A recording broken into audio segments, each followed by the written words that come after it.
Hello friends, मैं कामनी प्रजापति आप सभी का केआर क्लासेस में स्वागत करती हूँ।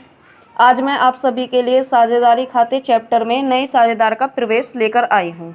Admission of a new partner. मैंने आपको लास्ट वीडियो में जो साझेदारी चैप्टर करवाया था उसमें आपको बताया था कि साझेदारी क्या है और इंटरेस्ट ऑन कैपिटल कैसे निकालते हैं और इंटरेस्ट ऑन ड्राइंग कैसे निकाला जाता है। आज जो मैं लेकर आई हूँ वो है नए साझेदार का प्रवेश, admission of a new partner. देखो की डेफिनेशन है, जब एक व्यापारी द्वारा किसी दूसरे व्यक्ति या कुशल एवं योग्य कर्मचारी को अपने साथ व्यापार में सम्मिलित होने के लिए आमंत्रित किया जाता है तो इसे नए साझेदार का प्रवेश कहा जाता है। देखो, पहले से 2 व्यक्ति या 3 व्यक्ति मिलकर किसी कार्य को कर रहे हैं या कोई फर्म चला रहे हैं, तो वो क्या करेंगे, किसी एक ऐसे योग्य व्यक्ति को देखेंगे जो कुशल हो या कोई अच्छा कर्मचारी हो, तो वो उसे आमंत्रित करेंगे साझेदारी में शामिल होने के लिए। उसी को हम क्या कहते हैं, नए साझेदार का प्रवेश। अब नेक्स्ट है हमारा नए साझेदार के प्रवेश की आवश्यकता, यानी कि नए साझेदार के प्रवेश की आवश्यकता कब कब होती है। तो ये कुछ पॉइंट्स हैं जो मैं आपको बता देती हूँ। फर्स्ट पॉइंट है, यदि फर्म के व्यवसाय के विस्तार हेतु अधिक पूंजी की आवश्यकता हो और वर्तमान साझेदार उसे पूरा करने में असमर्थ हो। इस पॉइंट का मतलब ये हुआ कि 2 व्यक्ति पहले से फर्म में अपनी पूंजी लगाकर व्यवसाय को कर रहे हैं और उन्हें अधिक पूंजी की आवश्यकता है, तो वो क्या करेंगे, किसी अन्य व्यक्ति को आमंत्रित करेंगे जिससे कि वो अपनी पूंजी लेकर आए और व्यवसाय का विस्तार हो सके, यानी कि व्यवसाय बड़ा हो सके। सेकंड पॉइंट है, यदि फर्म को चलाने के लिए किसी तकनीकी ज्ञान और योग्य एवं कुशल व्यक्ति की आवश्यकता हो। इस पॉइंट का मतलब यह है कि यदि फर्म को चलाने के लिए कोई तकनीकी ज्ञान, यानी कि किसी को बहुत ही अच्छी जानकारी है और जो व्यक्ति है वो योग्य हो और कुशल हो, इसलिए एडमिशन दिया जा सकता है, यानी कि नए साझेदार का प्रवेश हो सकता है। नेक्स्ट पॉइंट है, यदि कोई व्यक्ति व्यापारिक दृष्टि से अत्यधिक प्रभावशाली हो, यानी कि उसकी व्यापारिक दृष्टि बहुत ही अच्छी हो, वो व्यवसाय को चलाने में बहुत ही अच्छा हो और उसके प्रभाव का फर्म लाभ उठाना चाहती है, यानी कि जो पहले से व्यक्ति है या फर्म है वो उस व्यक्ति का लाभ उठाना चाहती हो, तो उसे एडमिशन मिल सकता है। नेक्स्ट पॉइंट है, किसी सुयोग्य कर्मचारी या प्रबंधक को प्रोत्साहन देने के लिए उसे साझेदार बनाना हो, यानी कि कोई अच्छा कर्मचारी है तो यदि उसे प्रोत्साहन देना है, यानी कि उसे इनाम देना है, तो वो क्या करेंगे, उसे साझेदार बना लेंगे।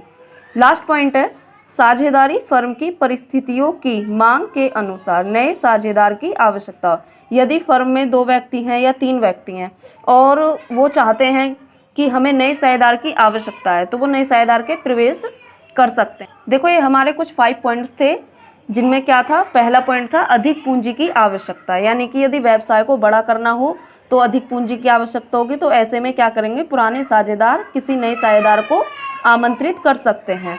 सेकंड पॉइंट है, तकनीकी ज्ञान और योग्य एवं कुशल व्यक्ति, यानी कि फर्म को चलाना हो और कोई व्यक्ति बहुत ही अच्छा ज्ञान रखता हो और वो कुशल हो, तो क्या कर सकते हैं, उसमें साझेदारी में नए साझेदार का प्रवेश कर सकते हैं। देखो, थर्ड पॉइंट है कि यदि कोई व्यक्ति व्यापारिक दृष्टि से अत्यधिक प्रभावशाली हो, यानी कि कोई व्यक्ति है और उसका ज्ञान बहुत ही अच्छा है, उसकी व्यापारिक दृष्टि अच्छी है, वो फर्म को अच्छे से चलाना जानता है, व्यापार की उसे बहुत ही अच्छी नॉलेज है, तो ऐसे में क्या करेंगे, नए साझेदार का प्रवेश कर सकते हैं। फर्म क्या करेगी, उसका लाभ उठाना चाहेगी। देखो, फोर्थ पॉइंट है, सुयोग्य कर्मचारी या प्रबंधक को प्रोत्साहन देने के लिए। इसका मतलब ये हुआ कि कोई अच्छा कर्मचारी है और उसे प्रोत्साहन देना हो तो उसे क्या कर सकते हैं, साझेदारी में प्रवेश करा सकते हैं। लास्ट पॉइंट था कि साझेदारी फर्म की परिस्थितियों की मांग के अनुसार नए साझेदार की आवश्यकता हो। यदि साझेदारी में नए साझेदार की आवश्यकता हो तो नए साझेदार का प्रवेश करा सकते हैं। तो ये था हमारा नए साझेदार के प्रवेश का अर्थ और उसकी आवश्यकता, यानी कि कब नए साझेदार के प्रवेश की आवश्यकता होती है। अब है नए साझेदार के अधिकार। फर्स्ट पॉइंट है, फर्म के भावी लाभ हानि में हिस्सा प्राप्त करने का अधिकार।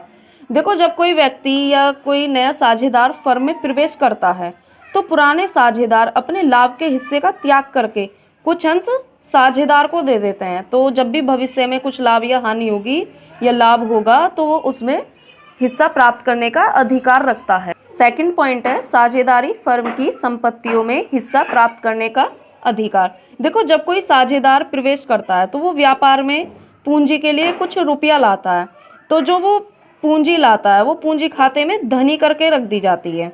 जब साझेदारी समाप्त की जाती है या साझेदारी से वो अवकाश ग्रहण करता है तो उसे यह पूंजी वापस दे दी जाती है। देखो, अब है नए साझेदार के प्रवेश के समय लेखांकन में किए जाने वाले प्रमुख समायोजन। जब कोई नया साझेदार प्रवेश करता है तो जब लेखे किए जाते हैं तो कुछ एडजस्टमेंट होती हैं। क्या क्या एडजस्टमेंट होती हैं? फर्स्ट पॉइंट है नए साझेदार द्वारा पूंजी लाना। सेकंड है नया लाभ हानि विभाजन अनुपात एवं त्याग अनुपात की गणना। नेक्स्ट है ख्याति का मूल्यांकन। फोर्थ पॉइंट है संपत्तियों एवं दायित्वों का पुनर्मूल्यांकन। संचय, अवितरित लाभ एवं हानि का विभाजन, साझेदारों की पूंजी का समायोजन। ये 6 पॉइंट हैं। जब भी कोई नया साझेदार प्रवेश करता है तो कुछ एडजस्टमेंट की जाती हैं। जब कोई नया साझेदार द्वारा पूंजी लाई जाए तो उसका भी एडजस्टमेंट होता है। नया लाभ हानि विभाजन अनुपात निकाला जाता है, त्याग अनुपात की गणना की जाती है। देखो, ख्याति का मूल्यांकन भी किया जाता है, संपत्ति और दायित्वों का भी पुनर्मूल्यांकन होता है, और जो संचय होते हैं या अवितरित लाभ हानि होती हैं उनका भी विभाजन किया जाता है, और साझेदारों की पूंजी का समायोजन भी किया जाता है। तो अब मैं आप सभी को सबसे पहले नया लाभ हानि विभाजन अनुपात निकालना सिखाऊंगी। तो अब मैं आपको बताती हूँ नया लाभ हानि विभाजन अनुपात निकालना। फर्स्ट पॉइंट है जब केवल नए साझेदार का अनुपात दिया हो। देखो, ये एक एग्जाम्पल है। ए तथा ब एक फर्म में साझेदार हैं, उनका लाभ विभाजन अनुपात 3:2 है। उन्होंने नए साझेदार से को लाभ का 1/4 भाग देने के लिए साझेदारी में सम्मिलित किया। नया लाभ हानि विभाजन अनुपात निकालिए। देखो, ये हमारा एग्जाम्पल है। इसमें ए और बी हैं और तीसरा पार्टनर आ रहा है सी। तो न्यू रेशो निकालते कैसे हैं देखेंगे। यहाँ पर सबसे पहले हम देखेंगे ए और बी हैं, उनका लाभ हानि विभाजन अनुपात कितना है? 3:2। तो सबसे पहले हम लिखेंगे old ratio of A and B. कितना दिया हुआ है? 3:2। अब इसमें तीसरा पार्टनर आया है सी, और वो कितने भाग के लिए आया है? 1/4 भाग के लिए। तो हम यहाँ पे लिखेंगे सी शेयर। इसका मतलब ये हुआ सी का हिस्सा, यानी कि सी का भाग कितना है? 1/4। सबसे पहले हमने लिख दिया old ratio of A and B, यानी कि उनका जो अनुपात है वो कितना है? 3:2। सी शेयर बराबर 1/4, यानी कि सी का भाग कितना है? 1/4, जिसके लिए वो साझेदारी में सम्मिलित किया गया। अब हम क्या करेंगे? बैलेंस निकाल देंगे। देखो, पूरा हिस्सा होता है 1। यदि हम 1 में से 1/4 निकाल दें तो कितना बचेगा? 4 एकम 4, 4 में से 1 गया 3, तो ये बचा 3/4।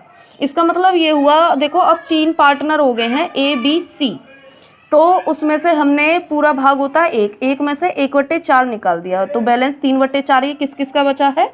ए और बी का बचा है। तो पहले हमने ये लिख दिया। अब यहाँ पे लिखेंगे एज न्यू शेयर, फिर लिखेंगे बीज न्यू शेयर, और आगे लिखेंगे सीज न्यू शेयर। देखो, ए का अनुपात कितना था? पहले से ए का अनुपात था 3।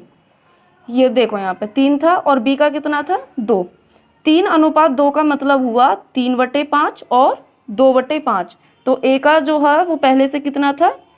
3/5, और बी का कितना था? 2/5। और जो सी का शेयर था वो कितने भाग के लिए आया था? 1/4 भाग के लिए। तो सी का कितना था? 1/4। अब हम क्या करेंगे? जो हमारा बैलेंस बचा है ये 3/4 किस किस का है? ए और बी का। तो हम यहाँ पे लिख देंगे गुणा 3/4। यहाँ भी हम लिख देंगे गुणा 3/4। यहाँ नहीं लिखेंगे। क्यों नहीं लिखेंगे? क्योंकि ये जो 3/4 बैलेंस है वो ए और बी का है। तो हम पहले इसे सॉल्व कर लेंगे। 3 तिया 9 और 5 चौक 20। यहाँ पे 2 तिया 6, 5 चौक 20। देखो अब इसे करने के लिए हम यहाँ देखेंगे दोनों के अपॉन में कितना आ रहा है, यहाँ भी 20 आ रहा है, यहाँ भी 20 आ रहा है, तो यहाँ भी बटे में 20 करने के लिए हमें कितने की गुणा करनी पड़ेगी, 5 की करनी पड़ेगी। तो हम पहले नीचे लिख लेंगे, 5 की गुणा करेंगे तो 20 हो जाएगा। जिस संख्या की गुणा हमने नीचे करी है उसी की हमें ऊपर करनी होती है, तो 1 पंजे 5। तो हमारा न्यू रेशो कितना आ गया, यहाँ पर लिख देंगे हम न्यू रेशो बराबर, देखो ये था 9/20, 6/20, 5/20, तो इसे हम लिख लेंगे शॉर्ट में 9:6:5। तो यही हमारा आंसर हो गया, नया अनुपात। एक बार मैं आपको दोबारा बता देती हूँ। ए तथा बी एक फर्म में साझेदार हैं, कितने भाग के लिए, 3:2 के लिए। और सी को जो उन्होंने साझेदारी में शामिल किया है वो कितने भाग के लिए क्या है, 1/4 भाग के लिए। तो नया अनुपात निकालना, सबसे पहले हम लिखते हैं old ratio of A and B. Old ratio यानी कि पुराना अनुपात, किसका, ए और बी का, 3:2 है। अब हम लिखेंगे जो तीसरा आ रहा है सी शेयर बराबर कितने भाग के लिए आया, 1/4 भाग के लिए। अब हम निकाल देंगे बैलेंस। बैलेंस निकालने के लिए हम क्या करते हैं, देखो पूरा भाग जो होता है वो 1 होता है, 1 में से यदि हम 1/4 सी का निकाल दे तो कितना बचेगा, 3/4 बचेगा। तो अब यहाँ पे हम एज न्यू शेयर बराबर, ए का पहले से कितना था 3/5, तो 3/4 की गुणा कर दी जाए, कितना हो गया 9/20। बी का पहले से कितना था 2/5 और उसमें से 1/4, देखो 1 में से 1/4 यदि हम दे देंगे सी को तो कितना बचा 3/4, तो हम यहाँ कर लेंगे गुणा 3/4 यानी कि 6/20। और जो सी का है वो सी का कितने भाग के लिए आया था, 1/4 भाग के लिए। अब हम यहाँ पे देखेंगे यहाँ भी बटे में 20 है और यहाँ भी बटे में 20 है, यहाँ भी बटे में 20 करने के लिए हमें गुणा 5 करनी पड़ेगी। तो जिस संख्या की गुणा हम नीचे करते हैं उसी की ऊपर करेंगे, तो कितना हो गया 5/20। तो पहले से जो दो साझेदार थे ए और बी वो 3:2 में अपना लाभ हानि का विभाजन करते थे, इसका मतलब था 3/5 और 2/5। अब जब उन्होंने तीसरे साझेदार को शामिल कर लिया है 1/4 भाग के लिए, तो अब उनका अनुपात कितना हो गया 9/20 और 6/20, और सी को कितना मिल गया 5/20 यानी कि 9:6:5। देखो मैं आपको एक एग्जाम्पल और बता देती हूँ जिससे कि और अच्छे से समझ में आ जाए। राम तथा श्याम एक फर्म में साझेदार हैं और लाभ का विभाजन 4:3 के अनुपात में करते हैं। वे हरि को 1/8 भाग के लाभ के लिए साझेदार बनाते हैं। नया लाभ हानि विभाजन अनुपात निकालिए। देखो पहले से कौन है इसमें, राम और श्याम, तो ratio of Ram and Shyam, Ram और श्याम का रेशो क्या है 4:3 है। 4:3 का मतलब हुआ, देखो जोड़ेंगे इसे 4 और 3 7, तो यानी कि 4/7 और 3/7। अब हमारा जो पूरा भाग होता है वो कितना होता है 1, यदि हम 1 में से तीसरे वाले का निकाल दें तो बैलेंस आ जाएगा। तो हम यहाँ पे लिखेंगे बैलेंस, 1 में से हम 1/8 घटा देंगे तो 8 एकम 8, 8 में से 1 गया 7, तो ये हो गया 7/8। यानी कि ये जो 7/8 है वो किस किस का है, राम और श्याम का शेयर है, कंबाइन शेयर है 7/8 राम और श्याम का, दोनों का मिलाकर। तो अब हम न्यू रेशो निकाल देते हैं। तो पहले हम लिखेंगे यहाँ पे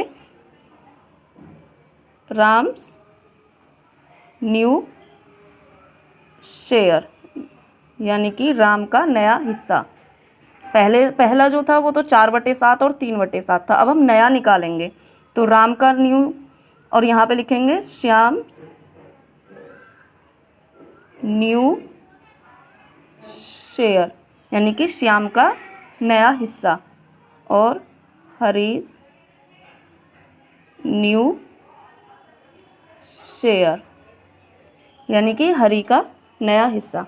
देखो जो राम का पहला था, पहले अनुपात था वो कितना था 4 यानी कि 4/7, और जो श्याम का था वो कितना था 3/7, और जो हरि आया है उसका कितना है 1/8।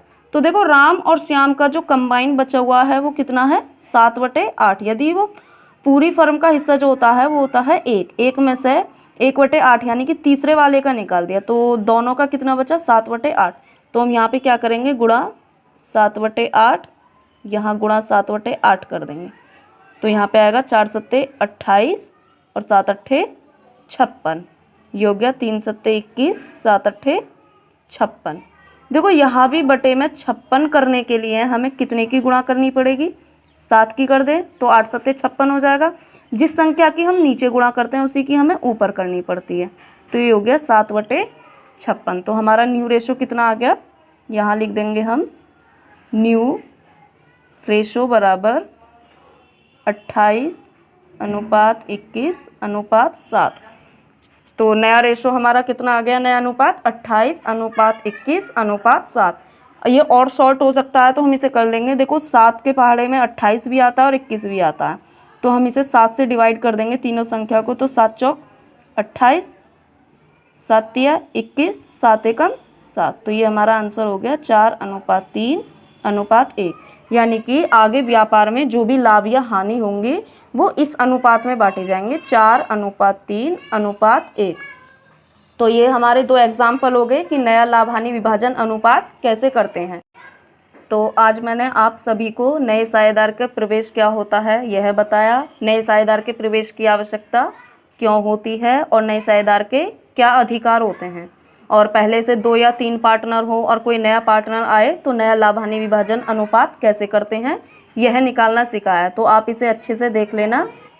नेक्स्ट वीडियो में आपको त्याग अनुपात निकालना सिखाऊंगी और नया लाभ हानि विभाजन अनुपात के और कुछ क्वेश्चन समझाऊंगी। तो आज आप इस वीडियो को अच्छे से देख लें। आज की वीडियो को देखने के लिए धन्यवाद।